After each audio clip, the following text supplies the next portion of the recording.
Doctor Mohammad Yunus ক্ষমতা গ্রহণের পরই তাকে নিয়ে যে কয়জন লোক কন্টিনিউয়াসলি সমালোচনা করছেন, আমি তাদের মধ্যে একজন। এবং সফল না হওয়া ছাড়া তার রক্ষা নেই।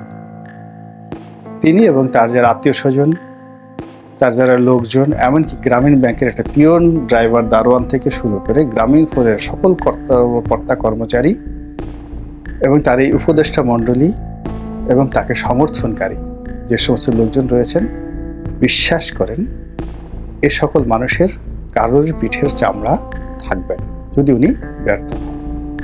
তো কাজেই যারা তাকে সমর্থন করেছেন, তাকে ডেকে এনেছেন, তাদের সবার পবিত্র দায়িত্ব তাকে নির্মোহভাবে সমালোচনা করা এবং নির্মোহভাবে তার কাজের প্রশংসা করা।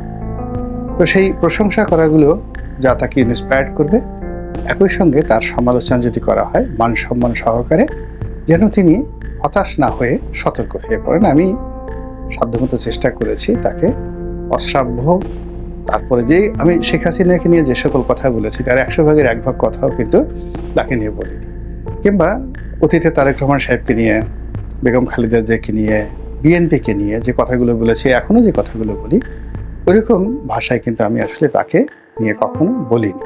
এর কারণ হলো তার যে বয়স, এই বয়সে অভিমানটা খুব বেশি হয়ে যায় এবং হতাশা মানুষকে খুব পেয়ে বসে তার এই বয়সে। তো সেই কারণে আমি ধীরে সয়ে তারপরে তার সমালোচনা করি। এক, দ্বিতীয়ত আমি কেবলই মাত্র তিনি ছাড়া অন্য কোনো উপদেষ্টা বা অন্যান্য যারা তার লোকজন রয়েছেন যাদেরকে তিনি ইতিমধ্যে রিক্রুট করেছেন, সেটা দেবপ্রিয় বাবু বলেন, বদিউল আলম মজুমদার বলেন, আলী রিয়াজ সাহেব বলেন, তারপরে কামাল আহমেদ সাহেব বলেন, যাকে সাংবাদিকদের বা সংবাদপত্রের যে সংস্কার এই কাজে নিয়োজিত করা হয়েছে, তাদের সম্পর্কে একটা সিঙ্গেল সমালোচনা আমি করিনি এখনো পর্যন্ত।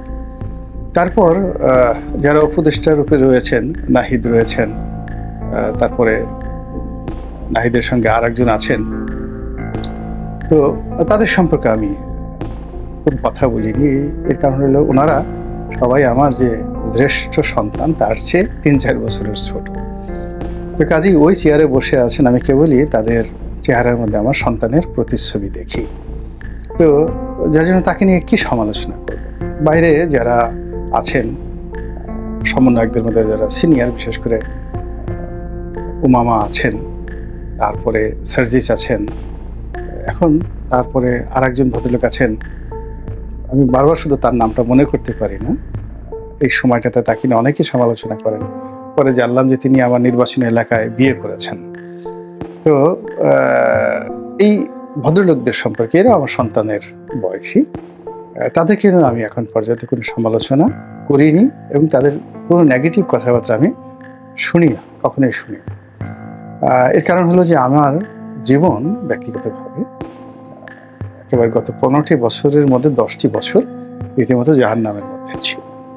তো এই যারা যুবক, যারা জীবনের ঝুঁকি নিয়ে অন্তত শেখ হাসিনা রেজিমের যে একটা অবসান ঘটিয়েছে, ফলে আমার ওই শেখ হাসিনা সংক্রান্ত, আওয়ামী লীগ সংক্রান্ত যে ভীতি ছিল, ভয় ছিল, আতঙ্ক ছিল, অস্বস্তি ছিল, সে কারণে আমি আসলে তাদের সকলের প্রতি কৃতজ্ঞ। 2 নম্বর হলো যে যারা এই মুহূর্তে উপদেষ্টা হয়েছেন, আপনারা সবাই জানেন যে এখন এটা ওপেন সিক্রেট হয়ে গেছে যে প্রথম দিকে ডক্টর মোহাম্মদ ইউনূস বা সেনাবাহিনীর পক্ষ থেকে একটি জাতীয় সরকার করার চেষ্টা করা হচ্ছিল এবং রাজনৈতিক দলগুলো থেকে প্রতিনিধি নিয়ে একটা বড় আকারে সরকার পরিচালনা করার একটা চেষ্টা ছিল। এবং সে ধরনের জাতীয় সরকার হলে রাজনৈতিক যারা লোকজন আছেন তারা অনেকেই অন্তর্ভুক্ত হতেন এবং সেখানে হয়তো আমিও হতাম, কিন্তু রাজনৈতিক দলগুলো সেটা গ্রহণ করেনি। এর কারণ হলো যখনই একটা জাতীয় সরকার গঠিত হতো, এই নির্বাচন করা থেকে শুরু করে বর্তমান যা কিছু হচ্ছে সব কিছুর জন্য সেই জাতীয় সরকার দায়ী হতো এবং রাজনৈতিক দলগুলো এখন যেভাবে কথা বলছে ওভাবে বলতে পারেন। তো যেহেতু রাজনৈতিক দলগুলো স্বল্পতম সময়ের জন্য 1 বছর 2 বছরের জন্য ক্ষমতা পেতে চায় না, তারপরে যাকে বলা হয় উপদেষ্টা হওয়ার জন্য রাজনৈতিক দলগুলোর বড় বড় দলগুলোর কারোরই ইচ্ছা ছিল না, তাহলে তো তারা প্রস্তাব গ্রহণ করত। অন্যদিকে আমরা যারা নির্বাচিত হয়ে সংসদ সদস্য হয়েছি, রাষ্ট্রীয় ক্ষমতা ভোগ করেছি, আমরা এটার সৌন্দর্যটা জানি, আরাম আয়ের জানি, আবার এটার বিরোধ এবং বিপত্তি জানি। তো এখন যারা এই অল্প সময়ের জন্য 1 বছর, 1.5 বছর বা 3 মাস, 6 মাসের জন্য হন, মূলত তাদের সবারই রাজনৈতিক ক্যারিয়ার থাকে না। এবং আপনি দেখেন অতীতে যারা এই তত্ত্বাবধায়ক সরকারের উপদেষ্টা হয়েছেন, তারা কেউ কিন্তু আমাদের সমাজে ওয়েল অ্যাকসেপ্টেড হননি, কিন্তু তারা সফল হয়েছেন, কিন্তু তারপরেও এই সমাজ তাদেরকে গ্রহণ করে। তো সেই ক্ষেত্রে যারা উপদেষ্টা হয়েছেন তাদের জন্য মূলত আমার বলতে গেলে এক ধরনের ভালোবাসা, শ্রদ্ধা, সহযোগিতা থাকা উচিত। কেননা যারা হয়েছেন তাদের সবারই সামাজিক জীবন, অর্থনৈতিক জীবন, পারিবারিক জীবন বিনষ্ট হয়ে যাবে আগামী দিনে। যারা রাজনৈতিকভাবে পরীক্ষিত লোক, যেমন ধরুন মির্জা ফখরুল ইসলাম সাহেব, মির্জা আব্বাস, কিংবা বিএনপির প্রথম সারির 100 জন নেতাকে যদি বলা হতো উপদেষ্টা হওয়ার জন্য, কেউ কিন্তু হতেন না। এর কারণ হলো তিনি যেই মুহূর্তে উপদেষ্টা হতেন, সঙ্গে সঙ্গে বিএনপির সঙ্গে তার রাজনৈতিক সম্পর্কটা কাটা হয়ে যেত। তিনি জীবনে আর কখনো বিএনপি, আওয়ামী লীগ কোনো দলের মনোনয়ন তিনি আর পেতেন না। তো কাজেই এই সকল লোক, এই সকল লালসা বাদ দিয়ে যারা উপদেষ্টা হয়েছেন, আপাতত তারা কাজ করছেন, কেউ হয়তো ঈর্ষাপরায়ণ হচ্ছেন, কিন্তু অন দ্য লং রানে তারা বলতে গেলে অনেকটা কুমারী পূজা হয় হিন্দুদের মধ্যে, যে মেয়ে কুমারী পূজাতে বসে তার নাকি আর জীবনে কখনো বিয়ে থা হয় না। তো এইরকম এখন যারা আসছেন তারা অনেকটা কুমারী পূজার সেই যাকে বলা হয় সেই উপলক্ষের মতো। এদের সামাজিক জীবন আজকে চিন্তা করুন, আসিফ নজরুলের অবস্থার কথা চিন্তা করুন, রেজওয়ানের অবস্থা চিন্তা করুন। ওনারা আগামীতে টেলিভিশনে গিয়ে কোনো কথা বলবেন, একা একা রাস্তায় চলবেন, এটা একেবারে অসম্ভব বিষয়। তো কাজেই তাদের জন্য দোয়া করা, তাদেরকে সহযোগিতা করা, তাদেরকে ইন্সপায়ার্ড করে যেন তারা সফল হন। অ্যাট লিস্ট যেন আমরা যারা আবার ক্ষমতায় আসতে চাই আমাদের জন্য একটা পথ করে দিতে পারেন, এতটুকু সহযোগিতা দরকার। তো এই জন্য ডক্টর মোহাম্মদ ইউনূসের যে সমালোচনা যেটা করেছি, এটা বিদ্বেষপ্রসূত নয়, এখনও নয়, এবং সেগুলো তাকে সতর্ক করার জন্যই করেছি। এবং আজকেও যে কথাগুলো বলছি সেটা হলো সমালোচনা নয়, তার সফলতার অনেকগুলো যাকে বলা হয় সিঁড়ি তিনি ইতিমধ্যে তৈরি করে ফেলেছেন। আমাদের যে ব্যাংকগুলো, সেই ব্যাংকগুলোতে আসলে অনেকগুলো 8 থেকে 10টা ব্যাংক পুরো মাত্রায় দেউলিয়া হয়ে গেছে। তো তিনি ইচ্ছা করলে কিন্তু এই 10টি ব্যাংকে দেউলিয়া ঘোষণা করতে পারতেন, দায় দায়িত্ব তার হতো না, দায় দায়িত্ব হতো যাকে বলা হয় শেখ হাসিনা। আর যত ঝামেলায় পড়তেন মালিক এবং যারা গ্রাহক তারা। কিন্তু তিনি ঝুঁকি নিয়ে এই ব্যাংকগুলোকে এখন পর্যন্ত বাঁচিয়ে রেখে মূল স্রোতের সঙ্গে অ্যাডজাস্ট করার চেষ্টা করছেন। এটা একটা বিরাট সফলতা। দেশে ডলার সংকট কমেছে, তারপর দেশে ফরেন রিজার্ভ বেড়েছে, আমদানিতে একটা গতি এসেছে, এবং এক্সপোর্ট, যে আপনি এক্সপোর্ট প্রমোশন ব্যুরোর যে রিপোর্ট, আপনি দেখবেন যে এক্সপোর্টটা কিন্তু ঘুরে দাঁড়িয়েছে এবং নতুন কোনো বিনিয়োগ হয়নি। তারপরে বিদেশি বিনিয়োগ, যেটা ফরেন ডাইরেক্ট বিনিয়োগ বলে, সেগুলো হয়নি, কিন্তু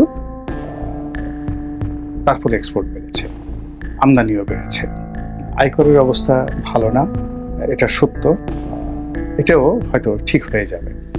সবচেয়ে বড় বিষয়টি ডক্টর মোহাম্মদ ইউনূস সরকারের সফলতা হলো সরকার নিজে উদ্যোগী হয়ে, এই সরকারের যারা কর্তা ব্যক্তি, প্রতিহিংসা পরায়ণ হয়ে কাউকে আক্রমণ করেননি, কারো বিরুদ্ধে নিজেরা মামলা দেননি, এবং সরাসরি এটা ডক্টর ইউনূসের নির্দেশে হয়েছে, আসিফ নজরুলের নির্দেশে হয়েছে, এমন কোনো রাষ্ট্রীয় কুকর্ম এখন পর্যন্ত আমরা দেখিনি।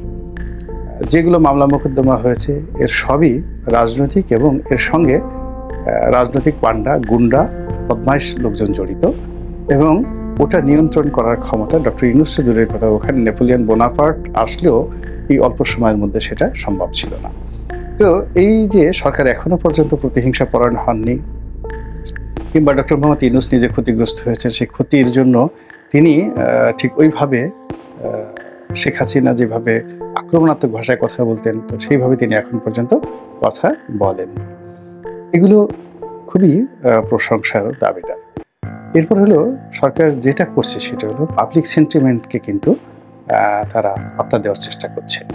সেটা একজন ইউটিউবার বলুন কিংবা ফেসবুকে একটা স্ট্যাটাস হোক কিংবা ছাত্র জনতা সচিবালয়ের সামনে যখন আসেন, এদের কারোর সঙ্গে কিন্তু সরকার নিষ্ঠুরতা দেখাচ্ছে না। এটা আপনি দুর্বলতা বলতে পারেন, কিন্তু নিষ্ঠুরতা দেখাতে যদি তারা চাইতেন এটা কিন্তু দেখানো যেত। আমাদের দেশে ইতিহাস হলো যে যতই বলেন না কেন আসলে রাষ্ট্রীয় বাহিনীর সামনে কেউ দাঁড়াতে পারে না। তো সেই নিষ্ঠুরতা সরকার এখনো পর্যন্ত দেখায়নি। এরপর রাষ্ট্রীয় কতগুলো বাহিনী যেমন ডিবি, তারপরে ডিজিএফআই, এনএসআই, এই বাহিনীগুলোর যে দৌরত্ব ছিল, বিশেষ করে বিভিন্ন জায়গাতে তারা যে সমস্ত অপকর্ম করেছে শেখ হাসিনার জমানাতে, এখনো পর্যন্ত এই জমানাতে গত ৫-৬ মাসে এই বাহিনীগুলোর যাকে বলা অপতৎপরতা আমরা দেখতে পাইনি। একটা ক্রস ফায়ার এখন পর্যন্ত হয়নি এই ৫ মাসে। তো এইগুলোকে যদি তিনি মূল থিম হিসেবে ধরেন, তার সঙ্গে সঙ্গে আরও বলার মতো আরও অনেক কিছু আছে।